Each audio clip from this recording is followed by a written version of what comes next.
दोस्तों, अब तक जनता दल यूनाइटेड ने जो यू टर्न लिया वक्फ संशोधन कानून के खिलाफ, उसको लेकर पहले ही भारतीय जनता पार्टी फंसी हुई है। खबर अंदर खाने से यह निकल कर आ रही है कि उनके एक एक साथी जिस तरीके से उनका साथ छोड़ रहे हैं, उसने मोदी सरकार को भारी दबाव में ला दिया है। इस वक्फ संशोधन कानून का हश्र वही होने जा रहा है जो कृषि कानून का हुआ था। 3 कृषि कानून लाए थे, लागू किया, आंदोलन हुआ। 1.5-2 साल बाद नरेंद्र मोदी साहब ने हाथ जोड़कर माफी मांगी थी और उन 3 कृषि कानून को वापस लेना पड़ा था। कुछ ऐसे ही हालात बनते हुए नजर आ रहे हैं, क्योंकि आज बात सिर्फ जनता दल यूनाइटेड की नहीं है। जनता दल यूनाइटेड ने तो सुप्रीम कोर्ट का दरवाजा खटखटाया ही। एनडीए के एक और सहयोगी ने, यानी बीजेपी के एक और सहयोगी ने सुप्रीम कोर्ट में याचिका डाल दी है कि यह वक्फ संशोधन कानून हमें कतई मंजूर नहीं है।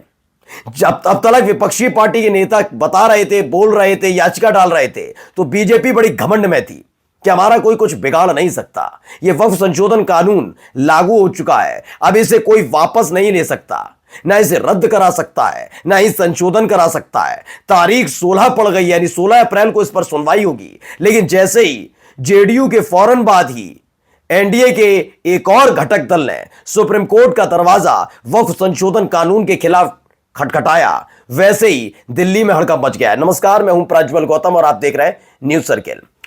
जनता दल यूनाइटेड को बहुत अच्छी तरीके से फंसाया बीजेपी ने। भारतीय जनता पार्टी इस बात को भली भांति जानती है कि मुसलमान उसे वोट कास्ट नहीं करेंगे, लेकिन यह बात भी सच है कि उन्होंने जो कहा वो कर दिखाया। जनता दल यूनाइटेड इस बीच में फंस गई कि वाकई उन्होंने अपने पैर पर कुल्हाड़ी मार ली। आप अंदाजा लगाइए कि तकरीबन 25 से ज्यादा मुस्लिम नेता पार्टी पर लानत छोड़कर चले गए, यानी मुंह पर इस्तीफा मार दिया है। जनता दल यूनाइटेड में खलबली मची हुई है। बिहार का विधानसभा चुनाव जल्द आने जा रहा है। इन सब के बीच एक बड़ा कदम नीतीश कुमार ने उठाया। वही नीतीश कुमार जो बार बार ये कहते रहे कि मैं उधर नहीं जाऊंगा, इधर नहीं जाऊंगा, बीजेपी के साथ रहूंगा। अब अंदाजा लगाया जा रहा है कि एक ऐलान के बाद नीतीश कुमार ने भी मन बना लिया है कि हां, अब वक्त आ चुका है कि भारतीय जनता पार्टी का साथ छोड़ दिया जाए, क्योंकि अगर इस पार्टी के साथ ज्यादा दिन रहे तो जेडीयू का आधार नहीं बचेगा, और यही हालात पैदा हुए हैं। पहले एक खबर दिखा रहा हूं, उस खबर को देखिए। एबीपी न्यूज की खबर है, वक्फ संशोधन कानून के खिलाफ बीजेपी के सहयोगी दलों के नेता भी पहुंचे सुप्रीम कोर्ट, बताया किन बदलावों से ऐतराज है। दरअसल इसमें नीचे लिखा है, जेडीयू नेता परवेज सिद्दीकी ने भी याचिका दाखिल की। उनका कहना है कि अगर कोई अनुसूचित जाति का व्यक्ति इस्लाम को अपना लेता है तो उसे अपनी संपत्ति को वक्फ करने से रोकना गलत है।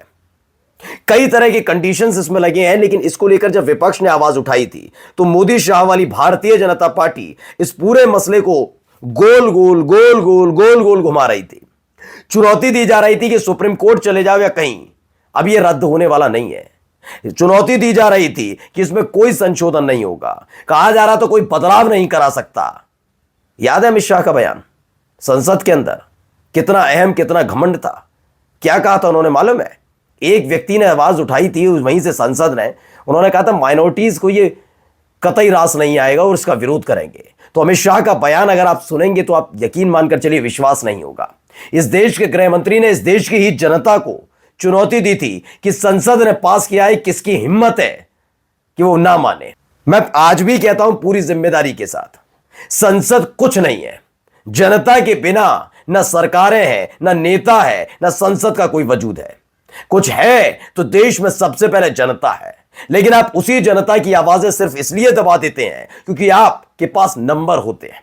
लेकिन यही नंबरों को चुनौती दी गई है सुप्रीम कोर्ट में। अब जवाब दीजिए। मैं पहले दिन से कह रहा हूं, जब से याचिकाओं पर याचिकाएं पड़ रही हैं, कि एक ना एक दिन भारतीय जनता पार्टी भी गिड़गिड़ाती हुई सुप्रीम कोर्ट पहुंचेगी। पहुंची ना 2 दिन पहले।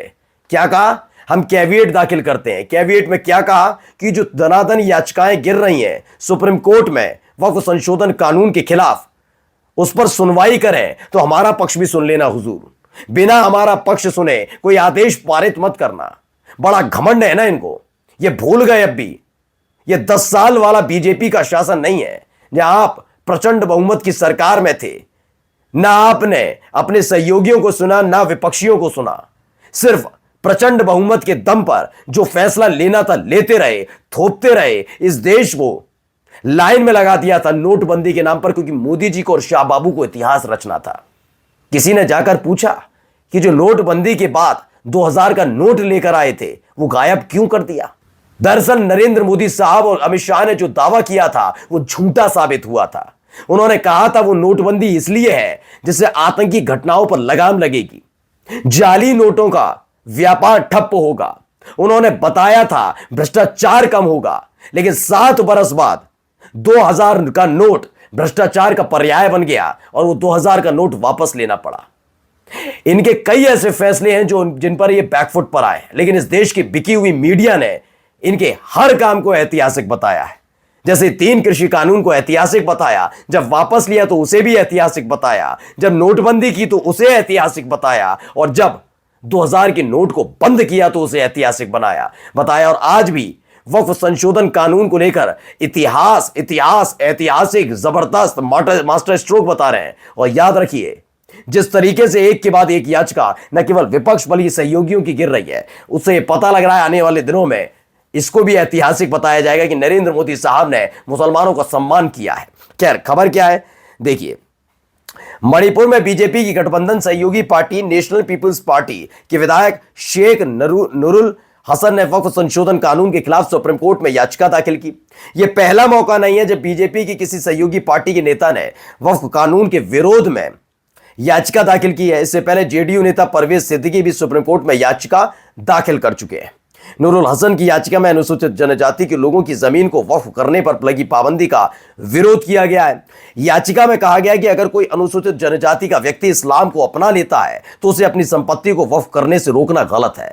याचिकाकर्ता ने वक्फ की जा चुकी संपत्ति में उत्तराधिकार कानून के प्रावधानों को बनाए रखने को भी गलत बताया है। कम से कम 5 साल से मुस्लिम बन चुके व्यक्ति को ही वक्फ का अधिकार देने का भी विरोध इस याचिका में किया गया है। लेकिन यही सारी बातें जब विपक्ष कह रहा था तो ये चुनौती दे रहे थे। अब इनके अपने सहयोगी इसी कानून के खिलाफ खड़े हो गए। आप कहेंगे तो जनता दल यूनाइटेड ने तो लोकसभा और राज्यसभा में समर्थन किया। हाँ, किया समर्थन। अब उसी का भुगतान भुगतना पड़ रहा है ना जेडीयू को। पहले पार्टी की हालत ऐसी कर दी कि आधार में लटक गई है, एक एक करके उनके नेता छोड़ रहे हैं। अब क्या ऐलान किया जेडीयू ने?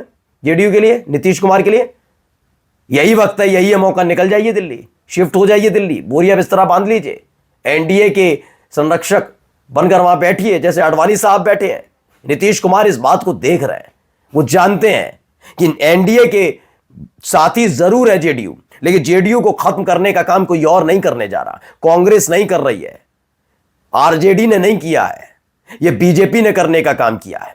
अब अकल देर में ही सही ठिकाने आई है, और जब उनके ही अपने सहयोगियों ने ताल ठोक दी है वक्फ संशोधन कानून के खिलाफ, तो यकीन मानकर चलिए भारतीय जनता पार्टी की रात की नींद उड़ गई है। आने वाले वक्त यानी 48 घंटे भारतीय जनता पार्टी पर भारी पड़ने जा रहे हैं कि 16 तारीख को वैसे सुनवाई होनी है, लेकिन सोमवार तक काफी कुछ चीजें बदली नजर आएगी। नमस्कार।